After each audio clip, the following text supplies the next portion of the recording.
कुछ cricket match ऐसे होते हैं जो खेलने के लिए खेले जाते हैं, कुछ ऐसे होते हैं जो जीतने के लिए खेले जाते हैं, लेकिन कुछ क्रिकेट मैच ऐसे होते हैं जो इज्जत बचाने के लिए और रुतबा पाने के लिए खेले जाते हैं। और एक ऐसा ही मैच जो था वो अफगानिस्तान और पाकिस्तान के बीच में हुआ, क्योंकि अफगानिस्तान ने पाकिस्तान को 2-0 से हराकर सीरीज जीती थी।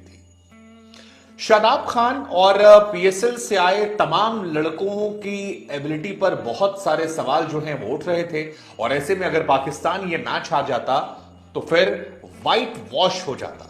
इतिहास में पहली बार ऐसा होता कि पाकिस्तान अफगानिस्तान के सामने पस्त हो जाता, लेकिन पाकिस्तान के लड़कों ने हौसला दिखाया और शादाब खान, जो कि कप्तान भी हैं इस्लामाबाद के, नई टीम लेकर आए थे, लीड कर रहे थे, उन्होंने captain leading from the front दिखाते हुए इस मैच में पहले बल्लेबाजी में रन बनाए, उसके बाद गेंदबाजी में शानदार 3 विकेट निकाले और अपनी टीम को मैच 66 रनों से जिता दिया।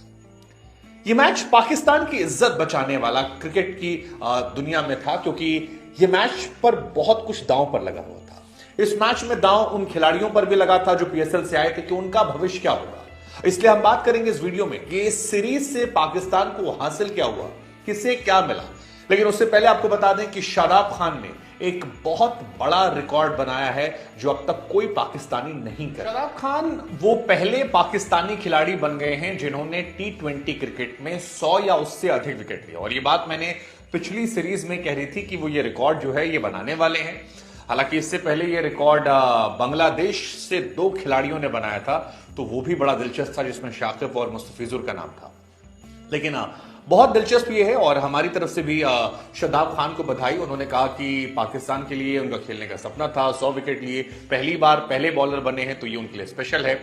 लेकिन इस मैच, इस सीरीज से पाकिस्तान को क्या हासिल हुआ, क्या फायदे में रहा, क्या नुकसान में रहा, उसकी चर्चा कर लेते हैं। तो पाकिस्तान के लिहाज से अगर इस सीरीज में आप देखेंगे तो सबसे बड़ी खोज जो है वो रहे ईशान उल्लाह। हाँ, सबसे बड़ी खोज मेरी नजर में वो है, क्योंकि तेज गेंदबाज हैं, 150 की स्पीड से गेंदबाजी करते हैं, पीएसएल में लगातार विकेट निकाल रहे थे, वो जो तीर वाला उनका अंदाज है वो अच्छा लग रहा था। लेकिन टफ कंडीशंस में, दूसरी कंडीशंस में, जहां पर पाकिस्तान में नसीम शाह जैसे गेंदबाज जो हैं वो पिट रहे थे, नसीम शाह को बाहर भी किया गया, ऐसे में ईशान उल्लाह का आना पाकिस्तान के लिहाज से एक अच्छी खबर उनके चाहने वालों को लेकर हो सकती है, क्योंकि वो ग्रो करेंगे। उनकी उम्र जो है वो कागज में तो 20 है, लेकिन वैसे भी कम ही होगी, तो ये मान सकते हैं कि अगले 10 साल कम से कम वो एक अच्छा पेस के साथ पाकिस्तान की फास्ट बॉलिंग लाइनअप को मदद करेंगे, और ये पाकिस्तान की सीरीज में सबसे बड़ी खोज। दूसरी खोज जो थी वो थी जमान खान। जमान खान, मुझे याद है दूसरा टी20 मैच जो था वो किधर भी जा सकता था, इस तरफ कोई भी जीत सकता था। केवल 5 रन जमान खान को मिले थे, और डेथ बॉलिंग में वो एक अच्छे बॉलर हैं।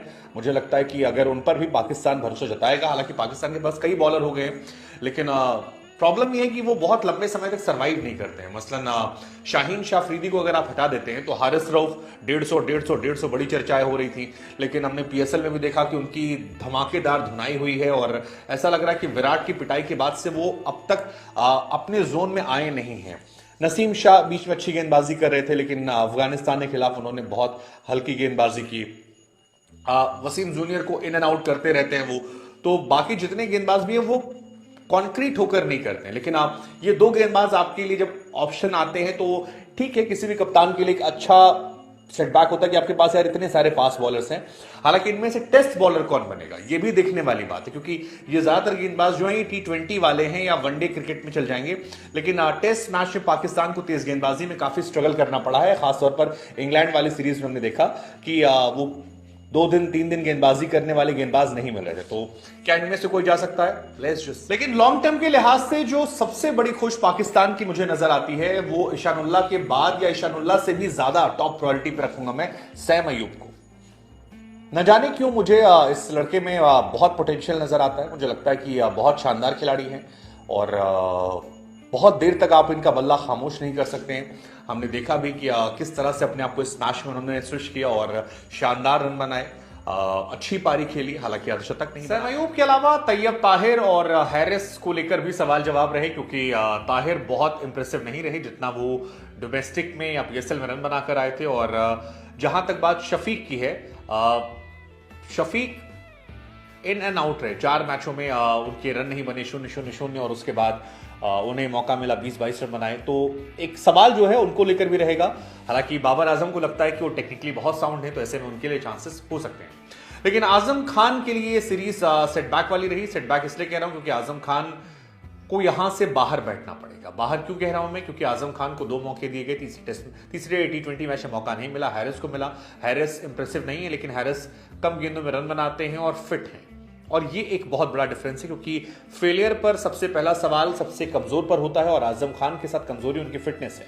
क्योंकि बहुत सारे पाकिस्तानी प्लेयर्स का यह मानना है कि आजम एज अ क्रिकेटर बेहतर हुए हैं, आजम मिडिल ऑर्डर के अच्छे बल्लेबाज हैं, लेकिन क्योंकि वो फिट नहीं है तो वो एलिजिबल नहीं है पाकिस्तान के लिए खेलने के लिए। आउट ऑफ द बॉक्स उन्हें मौका मिला था। वो दोनों जगह कंडीशंस बहुत टफ थी, लेकिन गाज मुझे लगता है कि आजम पर गिरेगी, और आजम को अपने आप को फिट करना पड़ेगा, क्योंकि उनका मुकाबला रिजवान से है। और अगर आपको रिजवान जैसे फिट, रिजवान जैसे खिलाड़ी से कॉम्पीट करना है, तो फिर आपको चयनकर्ताओं को मौका नहीं देना होगा कि वो आप पर कहां क्वेश्चन कर सकें, और यहां से शायद आजम को थोड़ा इंतजार और करना पड़ेगा। ये मैच की बात कर लेते हैं। सैम अयूब के 49 रन, इफ्तिकार के 32 रन, शदाब के 28 रन से मिलाकर 182 का एक बड़ा स्कोर जो है वो पाकिस्तान ने दिया। एक और बात जो मिस कर गया वो ये था कि इमाद वसीम को मौका मिलेगा यहां से, क्योंकि इमाद ने first T20 match, second T20 match में हाईएस्ट स्कोरर रहे।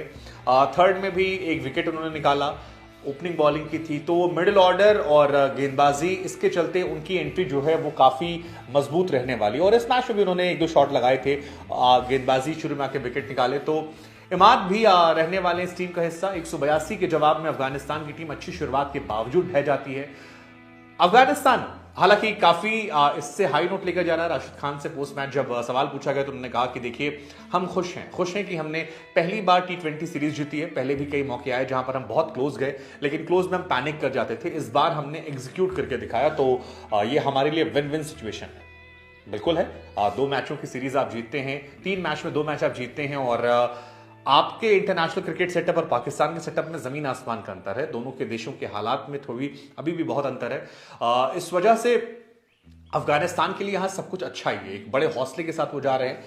लेकिन सबसे ज्यादा तारीफ मुझे नबी करनी चाहिए। 38 साल की उम्र में रिटायरमेंट जहां होती है वहां पर आकर इंटरनेशनल क्रिकेट में परफॉर्म कर रहे हैं, छा रहे हैं, तो ये हैट्स ऑफ है अफगानिस्तान टीम को। यहां से हम सबको ब्लेसिंग देनी चाहिए, और लेट्स जस्ट होप कि एशियन क्रिकेट का दबदबा जो है वो इंटरनेशनल क्रिकेट में बना रहे।